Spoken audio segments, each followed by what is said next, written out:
ദൈവ തിരുനാമം മഹത്വപ്പെടുമാറാകട്ടെ. അപ്പോസ്തോലിക പിതാക്കന്മാർ. ആദിമസഭയിൽ 1-2 നൂറ്റാണ്ടുകളിൽ ജീവിച്ചിരുന്ന ചില പിതാക്കന്മാർ അപ്പോസ്തോലിക പിതാക്കന്മാരെന്ന് അറിയപ്പെടുന്നു. ഇവർ സ്ലീഹന്മാരുടെ ശിഷ്യന്മാരോ സന്തത സഹചാരികളോ അവരുമായി നേരിട്ട് ബന്ധം പുലർത്തിയിരുന്നവരോ ആയിരുന്നു. ഇവരുടെ ഉപദേശങ്ങളും പഠിപ്പിക്കലുകളും അപ്പോസ്തലന്മാരുടെ പഠിപ്പിക്കലുകളോടും പ്രബോധനങ്ങളോടും വളരെ സാമ്യമുള്ളവയാണ്. പുതിയ നിയമ പ്രതിപാദ്യങ്ങളോടും അപ്പോസ്തോലിക പിതാക്കന്മാരുടെ കൃതികൾക്ക് അടുത്ത സാമ്യമുണ്ട്. പുതിയ നിയമത്തിൽ പരാമർശിച്ചിട്ടുള്ള വിഷയങ്ങൾ പലതും ഇവരും കൈകാര്യം ചെയ്തിട്ടുണ്ട്. ആദിമസഭയുടെ ആവശ്യത്തിനു വേണ്ടിയും ആദിമ ക്രൈസ്തവ ജീവിതം മുൻനിർത്തിയുമാണ് അപ്പോസ്തോലിക പിതാക്കന്മാർ എഴുതിയിരിക്കുന്നത്. ആദിമസഭാ ജീവിതത്തിൽ ഉത്ഭവിച്ച പല പ്രശ്നങ്ങളോടും ക്രിയാത്മകമായി അപ്പോസ്തോലിക പിതാക്കന്മാർ പ്രതികരിച്ചിട്ടുണ്ട്. പ്രായോഗിക നിർദ്ദേശങ്ങൾ പലതും നൽകിയിട്ടുണ്ട്. ആദിമസഭാ ജീവിത രീതി മനസ്സിലാക്കുവാൻ ഒരു അളവ് വരെ ഈ കൃതികൾ ഉപകരിക്കും. കർത്താവിൻ്റെ രണ്ടാമത്തെ വരവ് ഉടൻ ഉണ്ടാകും എന്നുള്ള പ്രതീക്ഷയിലാണ് അപ്പോസ്തോലിക പിതാക്കന്മാർ എഴുതിയിരിക്കുന്നത്. പ്രധാനമായും ക്രിസ്ത്യാനികളായ വിശ്വാസികളെ ഉദ്ദേശിച്ചാണ് ഇവ രചിക്കപ്പെട്ടത്. സഭാംഗങ്ങളെ വിശ്വാസത്തിൽ ഉറപ്പിക്കുകയും അവർക്ക് ക്രിസ്തീയ ജീവിത മാർഗങ്ങൾ ഉപദേശിച്ചു കൊടുക്കുകയും ആചാര അനുഷ്ഠാനങ്ങളുടെ നിർവഹണത്തിനു വേണ്ട മാർഗനിർദ്ദേശങ്ങൾ നൽകിയും ആയിരുന്നു ഇവരുടെ ലക്ഷ്യം. പീഡനങ്ങളുടെ നടുവിലൂടെ കടന്നു പോയിക്കൊണ്ടിരിക്കുന്ന സഭയെ ധൈര്യപ്പെടുത്തുക, വിശ്വാസ പരിത്യാഗങ്ങളാലും നിഗൂഢ മതങ്ങളാലും ശല്യം ചെയ്യപ്പെട്ടിരുന്ന സഭയെ സത്യവിശ്വാസത്തിൽ ഉറപ്പിക്കുക, യഹൂദ മതത്തിൽ നിന്നുള്ള കർശനമായ എതിർപ്പുകളുടെ പശ്ചാത്തലത്തിൽ ക്രിസ്തീയ മതത്തിന് തനതായ ഒരു വ്യക്തിത്വവും ഉദ്ദേശ്യവും ഉണ്ടെന്നുള്ള നിലപാട് ശക്തീകരിക്കുക എന്നിവ ഈ ലേഖകരുടെ മറ്റ് ഉദ്ദേശ്യങ്ങൾ ആയിരുന്നു. ഈ ഗണത്തിൽ ഉൾപ്പെടുന്ന വ്യക്തികളുടെയും പുസ്തകങ്ങളുടെയും പേരുകളാണ് ഇനി പറയുന്നത്. 1. റോമിലെ വിശുദ്ധ ക്ലീമീസ്. 2. അന്ത്യോക്യയിലെ വിശുദ്ധ ഇഗ്നാത്യോസ്. 3. സ്മിർനായിലെ വിശുദ്ധ പോളികർപ്പോസ്. 4. ഡിഡാക്കെ. 5. ബർണാബാസിൻ്റെ ലേഖനം. 6. ഹെർമാസിൻ്റെ ഇടയൻ. 7. ഹിയറാപ്പോലിസിലെ പാപ്പിയസ്. റോമിലെ വിശുദ്ധ ക്ലീമീസ്. അപ്പോസ്തോലന്മാരായ വിശുദ്ധ പത്രോസിൻ്റെയും വിശുദ്ധ പൗലൂസിൻ്റെയും രക്തസാക്ഷിത്വത്തെ തുടർന്ന് റോമിൽ ക്രൈസ്തവ സമൂഹത്തിൻ്റെ ഇടയനാകുന്ന മൂന്നാമത്തെ ആളാണ് വിശുദ്ധ ക്ലീമീസ്. വിശുദ്ധ പൗലൂസ് ഫിലിപ്പിയ ലേഖനം 4:3 പരാമർശിക്കുന്ന കൂട്ടാളി ക്ലീമസ് തന്നെയാണ് ഇദ്ദേഹമെന്ന് ഒറിജിനും യൂസേബിയൂസും സാക്ഷിക്കുന്നു. വിശുദ്ധ പത്രോസ് തന്നെ ക്ലീമീസിന് പട്ടം കൊടുത്തുവെന്നാണ് തെർത്തുല്യൻ പറയുന്നത്.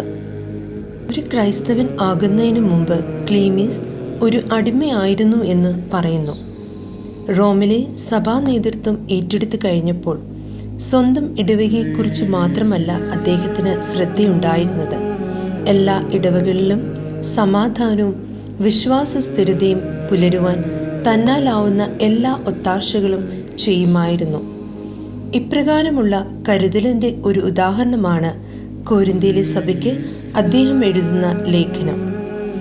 കോരിന്ത്യയിൽ അഭിപ്രായ വ്യത്യാസങ്ങൾ ഉണ്ടായിട്ട് ചില പട്ടക്കാരെ ജനങ്ങൾ തന്നെ നീക്കം ചെയ്തു.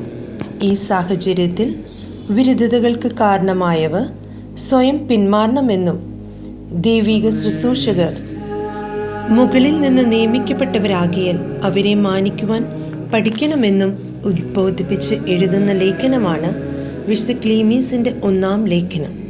കൊരിന്ത്യർക്കെഴുതിയ ലേഖനം 40-ാം അധ്യായത്തിൽ വിശുദ്ധ കുർബാന നിയമിതമായ സമയത്ത് നിശ്ചയിച്ചിരിക്കുന്ന രീതിയിൽ ആയിരിക്കണമെന്നും അത് നമ്മുടെ ഇഷ്ടത്തിനനുസരിച്ച് മാറ്റിമറിക്കാതെ അതീവ വിശുദ്ധിയോടെ നിർവഹിക്കേണ്ടതാകുന്നുവെന്നും ഓർമ്മിപ്പിക്കുന്നുണ്ട്.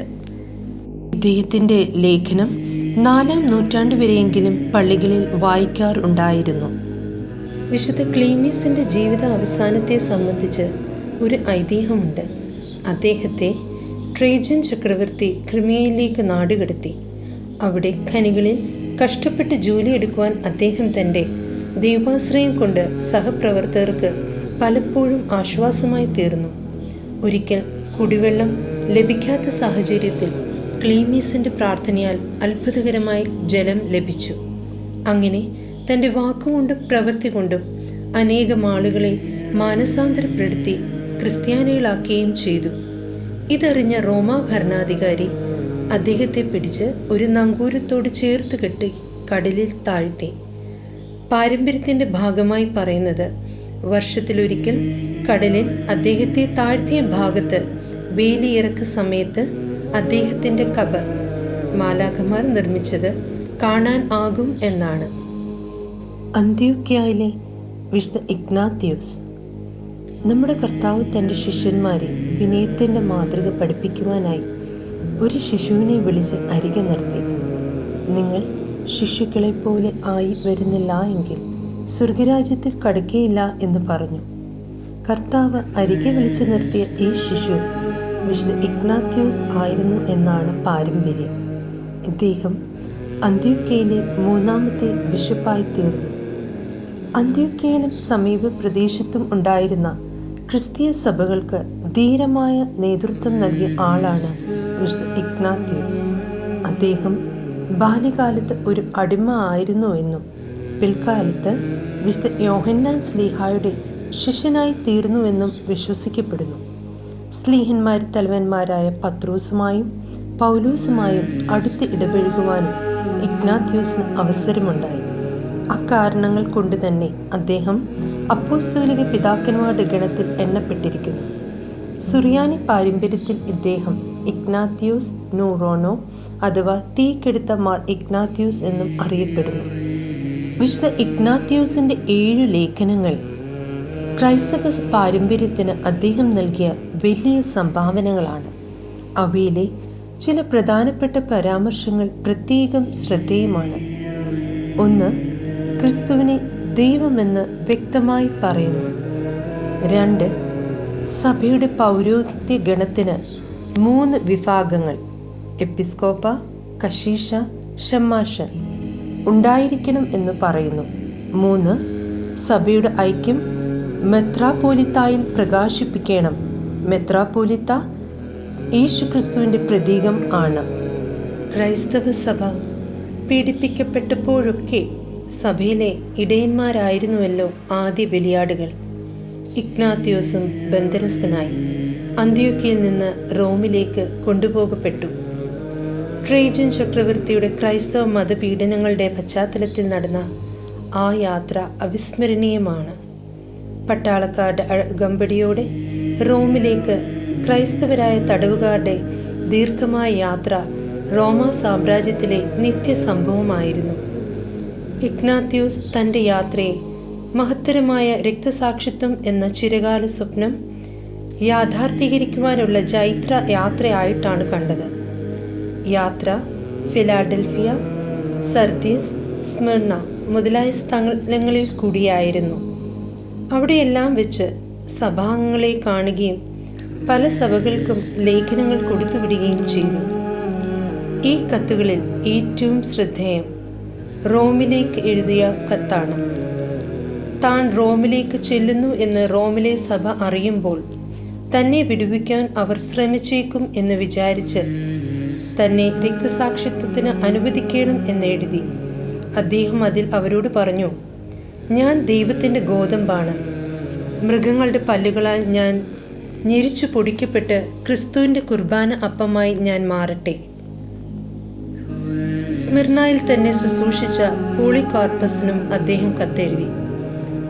അദ്ദേഹം റോമിലെത്തി അധികം താമസിയാതെ പ്രസിദ്ധമായ ആംഫി തിയേറ്ററിൽ മൃഗങ്ങൾക്ക് ഇരയായി. അദ്ദേഹത്തിൻ്റെ ഭൗതികാവശിഷ്ടങ്ങൾ റോമിലെ ക്രിസ്ത്യാനികൾ സൂക്ഷിച്ചു വയ്ക്കുകയും പിൽക്കാലത്ത് അത് അന്ത്യോക്യയിൽ കൊണ്ടുപോയി സംസ്കരിക്കുകയും ചെയ്തു. സ്മിർനായിലെ വിശുദ്ധ പോളികാർപ്പോസ് ആദിമസഭാ ചരിത്രത്തിൽ തിളങ്ങി നിൽക്കുന്ന ഒരു രക്തസാക്ഷിയായ പിതാവാണ് വിശുദ്ധ പോളികാർപ്പോസ്. സമൃദ്ധമായ ഫലങ്ങൾ എന്നാണ് പോളികാർപ്പോസ് എന്ന ഗ്രീക്ക് നാമത്തിൻ്റെ അർത്ഥം. അദ്ദേഹത്തെ സംബന്ധിച്ച് കൂടുതൽ വിവരങ്ങൾ കിട്ടുന്നത് അദ്ദേഹത്തിൻ്റെ ശിഷ്യനായ ഐറേനിയോസിൽ നിന്നാണ്. കൂടാതെ 4-ാം നൂറ്റാണ്ടിൽ പിയോനിയസ് എന്ന വ്യക്തിയിൽ എഴുതപ്പെട്ട ഒരു കൃതിയും വിശുദ്ധ പോളികാർപ്പസിനെ കുറിച്ചുണ്ട്. റോമാ സാമ്രാജ്യത്തിലെ ഏഷ്യൻ പ്രവിശ്യയിലെ സ്മിർനായിൽ ജനിച്ചു വളർന്ന പോളികാർപ്പോസ് വിശുദ്ധ യോഹന്നാൻ സ്ലീഹായുടെ ശിഷ്യനായി ചെറുപ്പത്തിലേ ചേർന്നു. തെർത്തുല്യൻ പറയുന്നത് പോളികാർപ്പസിനെ എപ്പിസ്കോപ്പയായി പട്ടം കൊടുത്ത് സ്മിർനായിൽ തന്നെ നിയമിച്ചതും വിശുദ്ധ യോഹന്നാൻ തന്നെയാണ് എന്നാണ്. പുറജാതി മതവൈരാഗ്യങ്ങളുടെയും യഹൂദ തീവ്രവാദികളുടെയും എതിർപ്പുകളുടെ മധ്യത്തിലാണ് പോളികാർപ്പോസിന് പ്രവർത്തിക്കേണ്ടി വന്നത്. അന്ത്യോക്യയിലെ വിശുദ്ധ ഇഗ്നാത്യോസിന്റെ രക്തസാക്ഷ്യത്തിനായുള്ള യാത്രയിൽ സ്മിർനായിൽ അദ്ദേഹത്തെ സ്വീകരിച്ച് പരിചരിക്കുവാൻ പോളികാർപ്പോസിന് കഴിഞ്ഞു. പോളികാർപ്പോസ് സഭയിൽ അനുരഞ്ജനത്തിന്റെ വക്താവായിരുന്നു. അതിന്റെ ഉദാഹരണമാണ് ഈസ്റ്ററിന് പൗരസ്ത്യർക്കും പാശ്ചാത്യർക്കും സ്വീകാര്യമായ ഒരു തീയതി കണ്ടുപിടിക്കുവാൻ അദ്ദേഹം യത്നിച്ചത്. ക്രിസ്തു ജഡത്തിൽ കഷ്ടം അനുഭവിച്ച് എന്ന യാഥാർത്ഥ്യത്തെ നിഷേധിക്കുന്ന തോന്നൽവാദം എന്ന സത്യവിശ്വാസ വിരുദ്ധതയെ സ്മിർനായിലെ വിശുദ്ധ പോളികാർപ്പസ് അദ്ദേഹത്തിന്റെ രചനകളിലൂടെ എതിർത്തിരുന്നു. അദ്ദേഹത്തിന്റെ വിസ്താരവും രക്തസാക്ഷിത്വവും പ്രസിദ്ധമാണ്. ഭരണാധികാരി പറഞ്ഞു, ക്രിസ്തുവിനെ ഉപേക്ഷിക്കുന്നു എന്ന് ശപഥം ചെയ്താൽ നിങ്ങളെ ഞാൻ വിട്ടയക്കാം. പോളികാർപ്പോസ് അതിന് ഉത്തരം കൊടുത്തത്, 86 വർഷം ഞാൻ അവനെ സേവിച്ചു. അവൻ ഇതുവരെയും എന്നോടൊന്നും അന്യായമായി പ്രവർത്തിച്ചിട്ടില്ല. അങ്ങനെയെങ്കിൽ എന്നെ വീണ്ടെടുത്ത ആ രാജാവിനെ ഞാൻ എങ്ങനെ തള്ളിപ്പറയും? പോളികാർപ്പോസിനെ അഗ്നിക്കിരയാക്കുവാൻ ചിതയ്ക്ക് തീ കൊളുത്തിയിട്ടും തീ അദ്ദേഹത്തിന് ചുറ്റും കുടം പോലെ മടിച്ചു നിന്നു. അതുകൊണ്ട് ചിതയിൽ വെച്ച് അദ്ദേഹത്തെ വെട്ടിക്കൊന്നിട്ട് മൃതശരീരം ദഹിപ്പിച്ചു. അദ്ദേഹത്തിന്റെ ഭൗതികാവശിഷ്ടങ്ങൾ സ്മിർനായിലെ ക്രിസ്ത്യാനികൾ എടുത്ത് പ്രത്യേക സ്ഥാനത്ത് സംസ്കരിച്ചു. ആണ്ടുതോറും രക്തസാക്ഷിത്വ തീയതിയിൽ അദ്ദേഹത്തിന്റെ അവശിഷ്ടങ്ങളുടെ അടുക്കൽ അവർ കൂടി വരികയും അദ്ദേഹത്തെയും മറ്റ് രക്തസാക്ഷികളെ സ്മരിക്കുകയും ചെയ്യുന്ന പതിവ് സ്മിർനായിൽ പണ്ടുമുതലേ ഉണ്ടായിരുന്നു എന്നാണ് പോളികാർപ്പോസിന്റെ രക്തസാക്ഷിത്വം എന്ന രേഖയിൽ പറയുന്നത്. ഇതാണ് പരിശുദ്ധന്മാരുടെ തിരുശേഷിപ്പ് ബഹുമാനിക്കുന്നതിൻ്റെയും ഓർമ്മ പെരുന്നാൾ കൊണ്ടാടുന്നതിൻ്റെയും ഏറ്റവും പുരാതന ചരിത്ര തെളിവ്. ദൈവതിരുനാമം മഹത്വപ്പെടുമാറാകട്ടെ. ഡിഡാക്കെ അപ്പോസ്തോലിക പിതാക്കന്മാരുടെ രചനകളുടെ ഗണത്തിൽ ഉൾപ്പെടുന്ന ഒരു പുരാതന രേഖ. 1873 ഫിലോത്തിയോസ് ബ്രിയന്യോസ് എന്ന ഗ്രീക്ക് മെത്രാന് യെരുശലേം പാത്രിയർക്കീസിന്റെ വക കുസ്തന്തീനോസ് പോലീസിലെ ഒരു ആശ്രമത്തോട് അനുബന്ധിച്ചുള്ള ലൈബ്രറിയിൽ നിന്ന് ഒരു പുരാതന രേഖ ലഭിച്ചു. ഈ ലിഖിതത്തിന്റെ തലക്കെട്ട് 12 അപ്പോസ്തലന്മാർ മുഖേന ജാതികൾക്ക് കർത്താവ് നൽകുന്ന ഉപദേശം എന്ന അർത്ഥമുള്ള ഗ്രീക്ക് വാക്കുകളായിരുന്നു. ഗ്രീക്ക് ഭാഷയിലെ തലക്കെട്ടിന്റെ ആദ്യ പദം മാത്രം പിന്നീട് പറയപ്പെട്ടു. അങ്ങനെ ഈ ഗ്രന്ഥത്തിന് ഡിഡാക്കെ എന്ന പൊതുവായ നാമം ലഭിച്ചു. ഡിഡാക്കെ AD 120-നും 180-നും ഇടയ്ക്ക് എഴുതപ്പെട്ടതാണെങ്കിലും അതിനു വളരെ മുമ്പ് പ്രചരിച്ചിരുന്ന ചില രേഖകളുടെ സമാഹാരമാണ് ഇത്. അതുകൊണ്ട് ഒരു വിധത്തിൽ പറഞ്ഞാൽ പുതിയ നിയമം കഴിഞ്ഞാൽ ക്രൈസ്തവ ജീവിതത്തിന്റെ ആദ്യ തുടുപ്പുകൾ ഉൾക്കൊള്ളുന്ന ഗ്രന്ഥമാണ് ഡിഡാക്കെ. ആധുനിക പണ്ഡിതന്മാരുടെ അഭിപ്രായത്തിൽ ഡിഡാക്കെ അതിൻ്റെ മൂലരൂപത്തിൽ ഒരു യഹൂദ ഗ്രന്ഥമായിരുന്നു. വിശുദ്ധ അത്തനാസിയോസ് ഈ ഗ്രന്ഥത്തെ വളരെ പുകഴ്ത്തുകയും സഭയിലേക്കുള്ള നവാഗതർക്ക് വായിക്കുവാൻ നിർദ്ദേശിക്കുകയും ചെയ്തു. അതിനു മുമ്പ് തന്നെ അലക്സാൻഡ്രിയയിലെ ക്ലീമീസും പിന്നീട് സഭാചരിത്രകാരനായ യൂസേബിയോസും ഈ ഗ്രന്ഥത്തെ പ്രശംസിച്ചിട്ടുണ്ട്.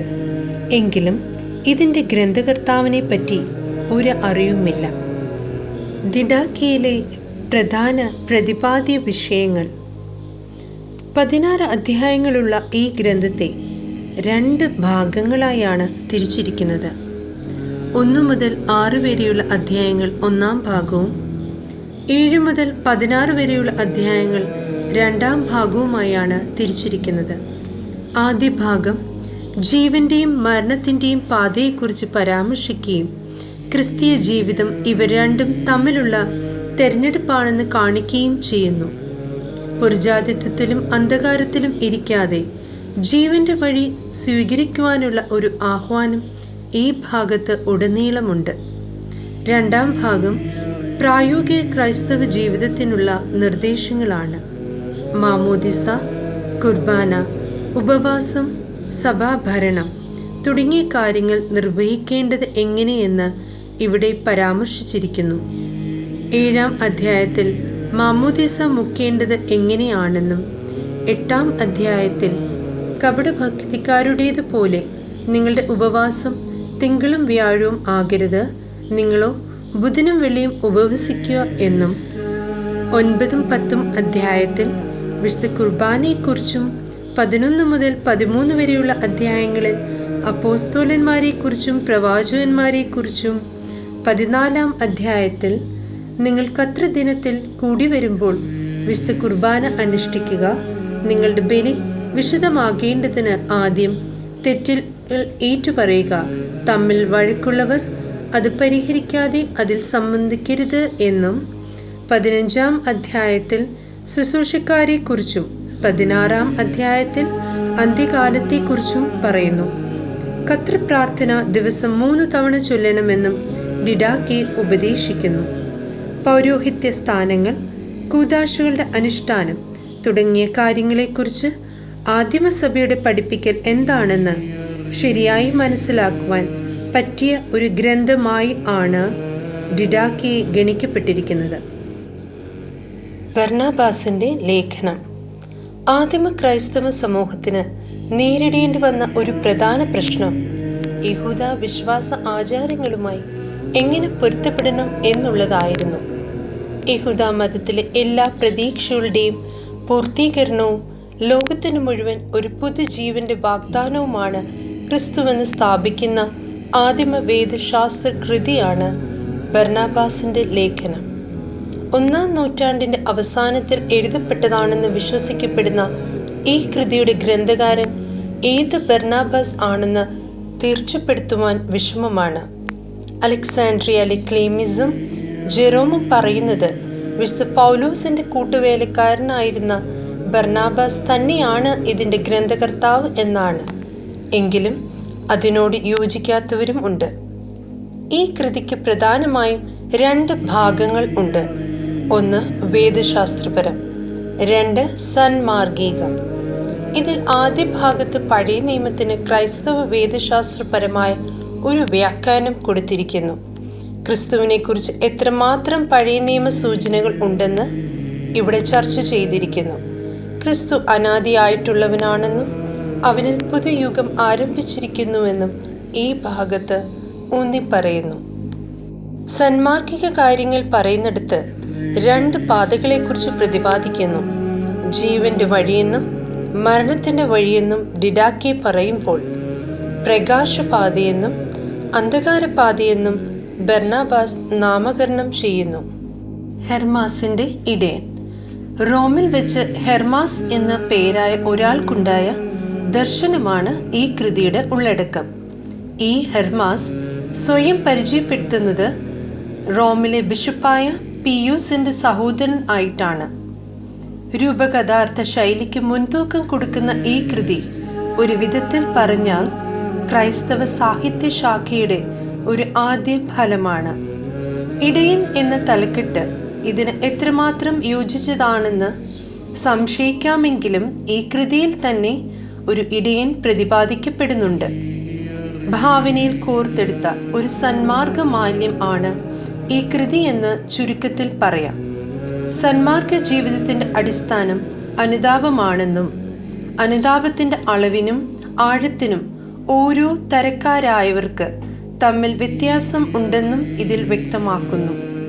വിചാരങ്ങളിലും ഭാവനയിൽ പോലും വിശുദ്ധി കാത്തു സൂക്ഷിക്കുവാനുള്ള സന്ദേശമാണ് ഈ കൃതി നമുക്ക് നൽകുന്നത്. ഈ ഗ്രന്ഥത്തിൽ ആകെ 5 ദർശനങ്ങളും 12 കൽപ്പനകളും 10 ഉപമകളും ഉണ്ട്. ഇവ ഹെർമാസിന് ലഭിക്കുന്നത് 2 പേരിൽ കൂടിയാണ്, ഒരു സ്ത്രീയുടെയും ഒരു ഇടയന്റെയും രൂപങ്ങളിൽ.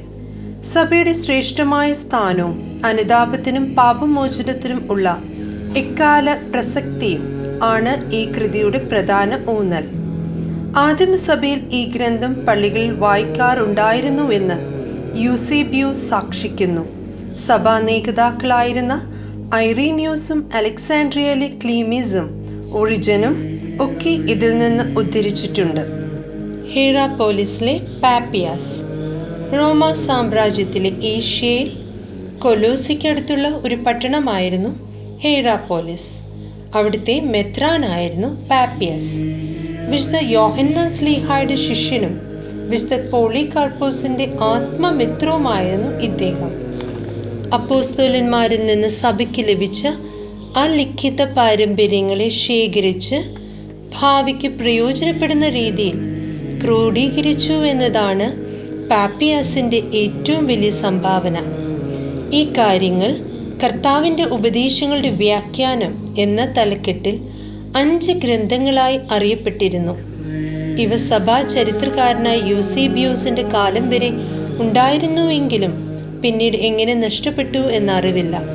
എങ്കിലും അവയിൽ നിന്നുള്ള ഉദ്ധരണികൾ ഐറീനിയോസിന്റെയും യൂസേബിയൂസിന്റെയും ഗ്രന്ഥങ്ങളിൽ കാണാം. പാപ്പിയാസ് തന്റെ ഗവേഷണങ്ങളെക്കുറിച്ച് ഇങ്ങനെയാണ് പറയുന്നത്: പിതാക്കന്മാരിൽ നിന്ന് ഞാൻ സൂക്ഷ്മമായി പഠിച്ചതും ഓർമ്മിക്കുന്നതുമായ എല്ലാറ്റിനെയും കുറിച്ച് പ്രസ്താവിക്കുവാൻ എനിക്ക് മടിയില്ല.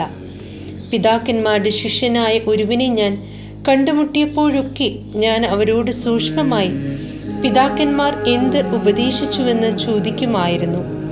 അന്ത്രയോസോ, പത്രോസോ, പീലിപ്പോസോ, തോമസോ, യാക്കോബോ, യോഹന്നാനോ, മത്തായിയോ എന്തു പറഞ്ഞു, അരിസ്റ്റയോനും മൂപ്പനായ യോഹന്നാനും എന്തു പറഞ്ഞുവെന്നും ഞാൻ ശ്രദ്ധിച്ചു. കാരണം ജീവിച്ചിരിക്കുന്ന ഒരു സ്രോതസ്സിൽ നിന്ന് നേരിട്ട് എനിക്ക് കിട്ടുന്നിടത്തോളം പ്രയോജനം വെറും പുസ്തകങ്ങളിൽ നിന്ന് ലഭിക്കും എന്നെനിക്ക് തോന്നിയില്ല. അദ്ദേഹത്തിന്റെ ഗവേഷണങ്ങളിൽ നിന്നാണ് പുതിയ നിയമ പഠനത്തിന് ചില വിവരങ്ങൾ നമുക്ക് ലഭിച്ചിട്ടുള്ളത്. 1. വിശുദ്ധ മത്തായിയുടെ സുവിശേഷം ആദ്യം കർത്താവിന്റെ വചനങ്ങളുടെ അർമായ ഭാഷയിലുള്ള ഒരു സമുച്ചയം ആയിരുന്നു. 2. വിശുദ്ധ മർക്കോസിന്റെ സുവിശേഷം വിശുദ്ധ പത്രോസിൽ നിന്ന് മർക്കോസിന് ലഭിച്ച വിവരങ്ങൾ ആണ്. 3. അപ്പോസ്തലനായ യോഹന്നാനെ കൂടാതെ ആദിമസഭയിൽ മൂപ്പനായ ഒരു യോഹന്നാനും ഉണ്ടായിരുന്നു.